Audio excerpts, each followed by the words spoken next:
রাসূলুল্লাহ সাল্লাল্লাহু আলাইহি ওয়াসাল্লাম মান তাশাব্বাহা বিকওমিন ফাহুয়া মিনহুম,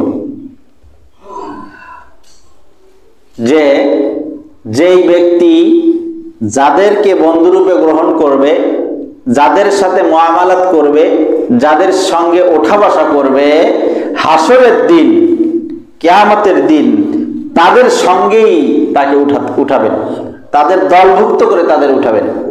তাহলে আপনি আমি বা আপনার আমার সম্পর্ক যদি কোনো ভালো মানুষের সাথে থাকে, তাহলে আপনার আমার কিয়ামতের দিন সেই ভালো মানুষের সঙ্গেই ওঠা সুযোগ হবে। আর দুনিয়ায় বসে আপনার আমার যদি সম্পর্ক থাকে নাস্তিক, নাদান, অমুসলিম, তারপরে নামাজ কালাম পড়ে না এমন কোন ব্যক্তির সাথে, হাসরের ময়দানে উঠতে হবে ওই চোর, গুন্ডা, বদমাইশদের কাতারে, ইহুদি খ্রিস্টানদের কাতারে। নাউযুবিল্লাহি মিন যালিক।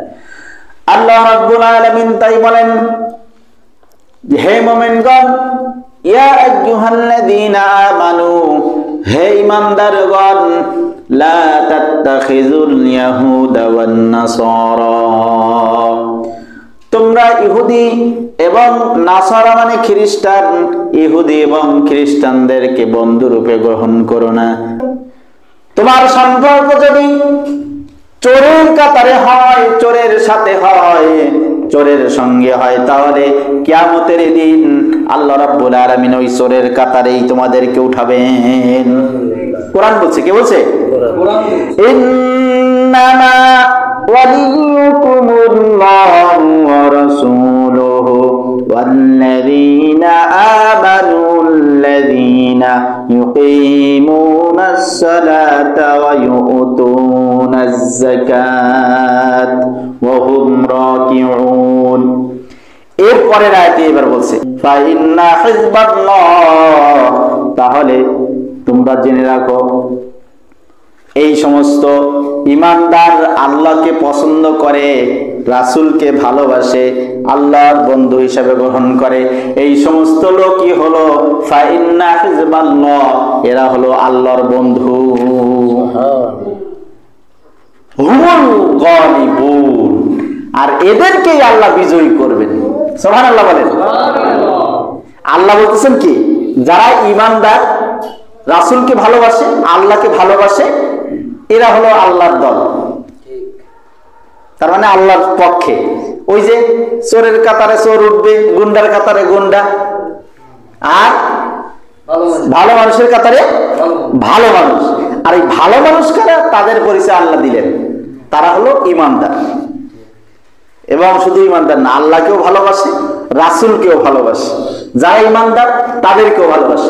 আল মুসলিমুনা কাজাসাদিল ওয়াহিদ, মুসলমানরা হলো একটা শরীরের ন্যায়। আমার এই একটা হাত, এখান থেকে একটা নখ, এই নখের কোনো এক জায়গায় যদি একটা সুচ বিদ্ধ হয়, তাহলে কি আমাকে আর একজন ধার করে এনে বলাতে হবে নাকি, এই তোমার নখে কিন্তু সুচ বিদ্ধ হয়েছে, তোমার শরীরে ব্যথা অনুভব করো, কি বলা লাগবে? অটোমেটিক শরীর টের পেয়ে যাবে, ব্রেন টের পেয়ে যাবে, আমার অনুভূতি শক্তি টের পেয়ে যাবে যে আমার এইখানে কোথাও একটা বিদ্ধ হয়েছে সুচ, আমি ব্যথায় কাতর হয়ে যাই, ঠিক কিনা? এখন এই যে বিষয়টা, মুসলমানরা হবে এক মুসলিম আর এক মুসলিমের ভাই, ভাই ভাই সম্পর্ক, মানে মনের সাথে অন্তরের সাথে টান থাকবে, মহব্বত থাকবে, আন্তরিকতা থাকবে। ঠিক তদ্রূপ ভাবে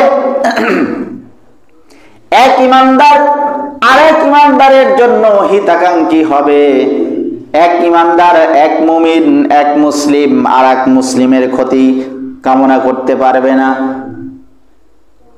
ক্ষতি সাধন করতে পারবে না, বিপদগ্রস্ত করতে পারবে না, বরং বন্ধুরূপে গ্রহণ করতে হবে। আল্লাহ তাই বলছে। আর যারা এই কাজটি করতে পারবে, এরা হলো আল্লাহর দলভুক্ত। সুবহানাল্লাহ বলেন। ফাইন্না হিজবাল্লাহ, ওরা হলো আল্লাহর দলভুক্ত। হুমুল গালিবুন, আর এদেরকেই আল্লাহ রাব্বুল আলামিন বিজয়ী করবেন। সুবহানাল্লাহ বলেন।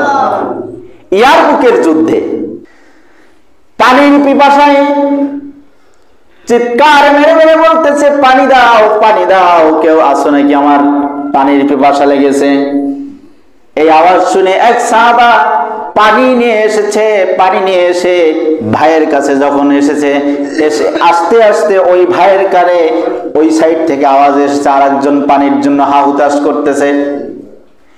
তিনি বললেন, ভাই আমার পানির প্রয়োজন নাই, আমার ওই পাশে আর এক ভাইকে যেন পানি চাইতেছে, পানি চাইতেছে, সুতরাং ওই ভাইকে আগে পানি পান করান। সুবহানাল্লাহ বলেন। তার কিন্তু পিপাসায় বুক ফেটে যাচ্ছে, মুমূর্ষু অবস্থায়, মৃত্যুর আগ মুহূর্তে। আমরা শুনেছি না যে সব পৃথিবীর সমস্ত সমুদ্র, নদী, নালা, খাল, বিলে যত পানি আছে সবও যদি খাওয়ানো হয়, তারপরেও তার পিপাসা মেটে না।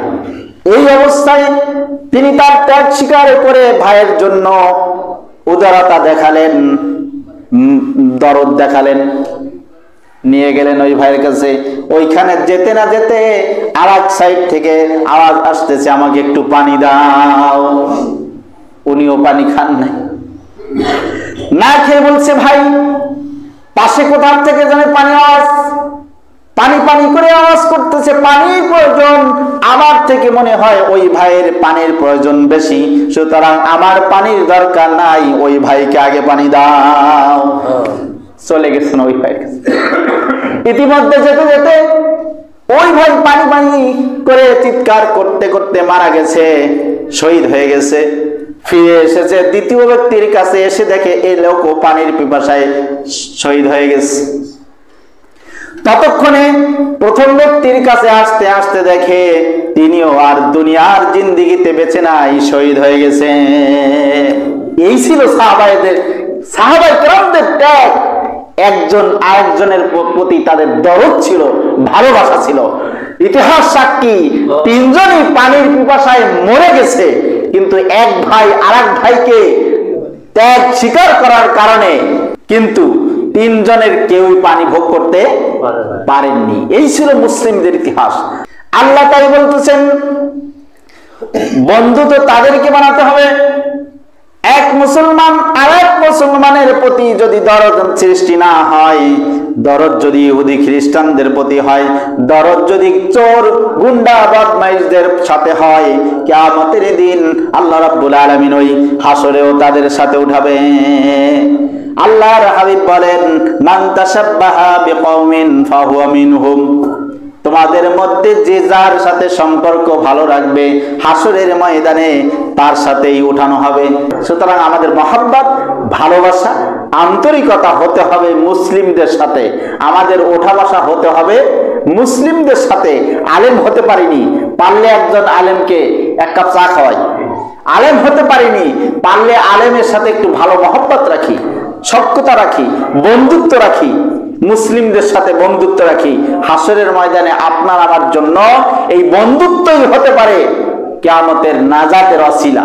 আল্লাহ রাব্বুল আলামিন আমাদের সকলকে মুসলিমদের সাথে আত্মীয়তা, আত্মায় আত্মায় মিল থাকলেই তো আত্মীয় হয়, আত্মীয়তা, বন্ধুত্ব সম্পর্ক বজায় রেখে পৃথিবীর জিন্দেগিতে আমরা যেন চলতে পারি, সামাজিক জীবনে যেন আমরা চলাফেরা করতে পারি, আলেমদের মহব্বত করতে পারি, মুসলিমদের মহব্বত, ভালোবাসা যেন আমাদের অন্তরে পয়দা হয়।